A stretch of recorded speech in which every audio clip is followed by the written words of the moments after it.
Dans la série J'ai pas envie de lire, alors te gêne pas, la fin de l'argent liquide, c'est pour bientôt. C'est dans les tuyaux depuis longtemps, mais là, ça se précise. L'article 63 de la loi Sapin 2, publié au journal officiel d'aujourd'hui, 10 décembre 2016, prévoit que le gouvernement doit plancher dans les 6 prochains mois sur les enjeux liés à la monnaie fiduciaire à l'heure de la dématérialisation des moyens de paiement.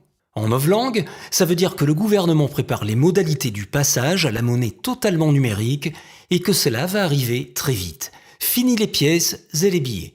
Les banques se frottent les mains, elles pourront à loisir non seulement contrôler la nature de toutes vos dépenses, mais aussi prélever tous les frais et les intérêts négatifs qui leur plaira. Même en cas de faillite, elles pourront se renflouer sur vos dépôts sans que vous puissiez y échapper par le retrait d'espèces puisque les espèces n'existeront plus. Alors puisqu'il est plus facile de faire disparaître ce qui est tombé en désuétude que ce qui est couramment utilisé, un petit conseil tant qu'il est encore temps.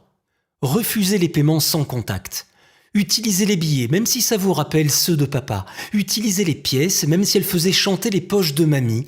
Les nouvelles technologies peuvent être plus pratiques, nous en convenons, mais elles nous sont vendues très cher, sous le prétexte fallacieux de nous faciliter la vie. Sauf que cette facilité n'aura qu'un temps. Ce qui est certain, c'est qu'elle nous entraîne en réalité vers notre soumission totale à la finance. Le souhaitez-vous vraiment ?